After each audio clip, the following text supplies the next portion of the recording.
As they're coming up, as I stated, the issues we're talking about pretty much existence, aren't they? Existence of life as we know, or life as we would like it to be.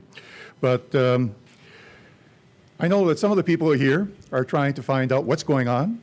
Some of the people here are trying to find out what are the obstacles, and I think that Pavel already identified some of them in terms of silo thinking and for things like this.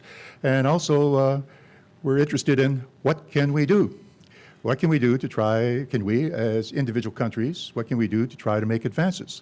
And I hope to get some of those answers from our speakers here this morning. What you have is, this afternoon, excuse me. You have 10 minutes, and I'll let you know, and then we'll open it up for questions. Very nice to be here. I've been a fan of the IIASA for many years, almost for 40 years. It's also very nice to hear from the ambassador this morning about science diplomacy. I was in a meeting this morning with the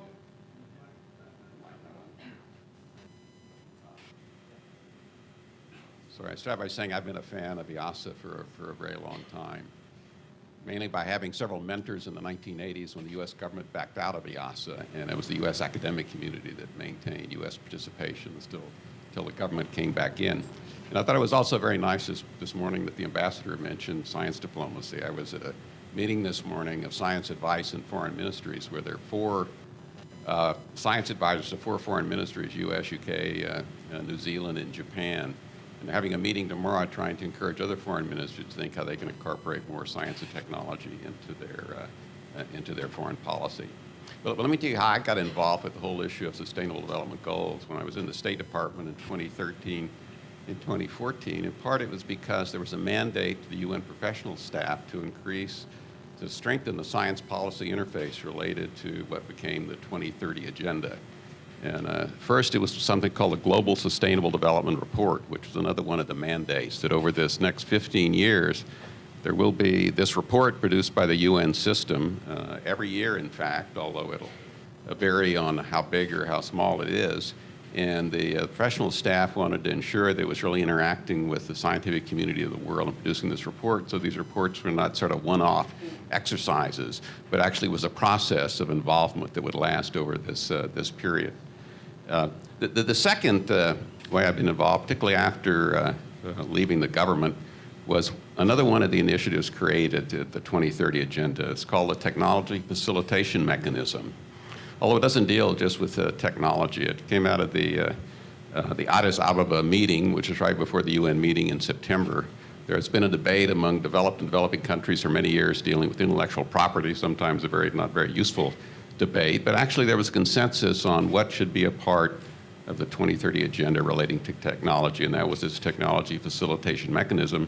But it's really to focus on the role of science, technology, and innovation related to achieving the Sustainable Development Goals, and has 3 components, which I'll mention briefly in just a moment. I think these 2 initiatives together, the fact they're going to be these global sustainable development reports, as well as this new mechanism lasting over the next 15 years, I think it's a great opportunity for the science community to be involved in very many ways, in depth, with the leadership at the United Nations. So I think it is a real opportunity for the scientific community that we shouldn't miss. What I learned by being involved over this period, I'll just give you a few of the things, at least insights that came to me. The purpose of the 2030 Agenda, the purpose of the 17 Sustainable Development Goals, is actually to stimulate action by governments, by societies, by the public sector, by the private sector in countries, actions that will help lead to achieving the Sustainable Development Goals. So if you try to think, how can science and technology and innovation contribute to what is this overarching purpose? Sort of a simple-minded way to think, I sort of see 4 ways. One, of course, is understanding and identifying the challenges, which is absolutely essential. But also very important is actually advising on actions that are taken, sort of pointing out what might work, what can work, looking also retrospectively of what has failed and things that need to be changed. And so I think the science and technology community needs to get very much involved in advising along this pathway that goes over the next 15 years. The third way, of course, is indicators to see if we're making progress. And as you know, with the Sustainable Development Goals, I think there's something like 169 indicators. There's some that are better than others. Targets, excuse me. There's some that are, so yeah, the language, so even the UN speak sometimes gets to me. The 169 targets, some are better than others. Some actually provide what I would consider to be a very good roadmap for how to make progress, the things to work on. I think the health one is one that's a very good indication of an excellent one. Others, I think there's a lot that science, technology, and innovation can contribute that really aren't recognized in the targets that exist for some of the goals. So I think that's going to be something that evolves over time, and I think next month they're going to be the metrics that go along with the number of targets that will help us to judge progress. But the fourth way that I think science, technology, and innovation can contribute, which actually may be the most important, is, as you all know, science, technology are moving incredibly fast. And over 15 years, there are going to be new innovations that we probably can't even anticipate now.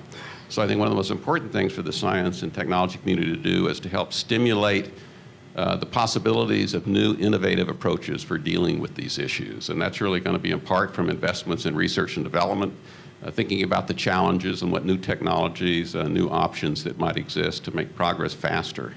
So I think with the 17 goals, science, technology, and innovation are absolutely key for every single one of them.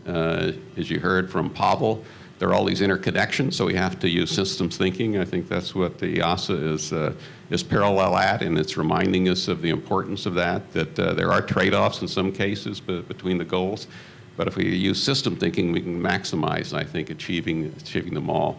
Of course, all of us will, in my case too, will feel that there's some goals that are more important than others, and ones that I think particularly important to focus on. One of the things in being involved for these past 2 years and thinking about all of this sort of at a higher level, what I came to conclude was one of the most important things I think we can do, the scientific and technical community, is to help stimulate more science and technology capacity building around the world, to create more knowledge-based economies, innovative societies around the world.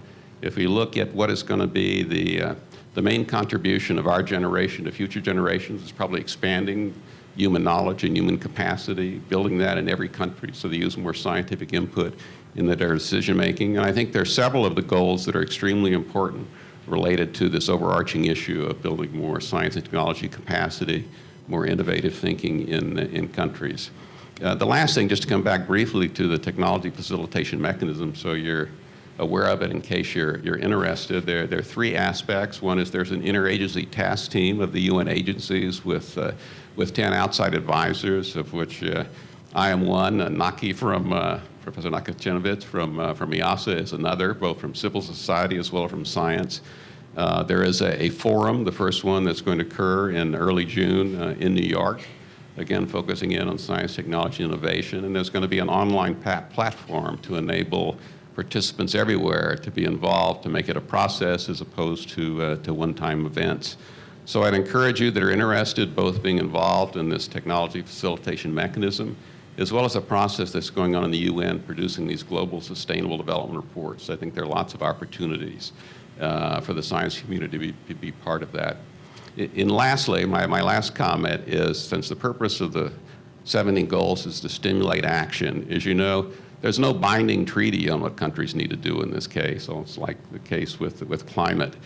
So what really is needed, that every country needs to think very seriously about developing its roadmap, not only achieving each one of the goals, but also how you achieve them all together in an integrated fashion. Speaking out of school, my country, I think the U.S. government's position often is that this really doesn't apply to the U.S., it really applies to developing countries. But the U.S. has its own problems with inequality, with poverty, with all of these issues, as well as the global commons that we all have to worry about. So I think one of the most useful things we can do is to encourage our countries, our scientific bodies in our countries to think seriously about what is the roadmap by how our country is going to contribute, both nationally as well as globally, in trying to achieve each one of these goals as well as all of them together.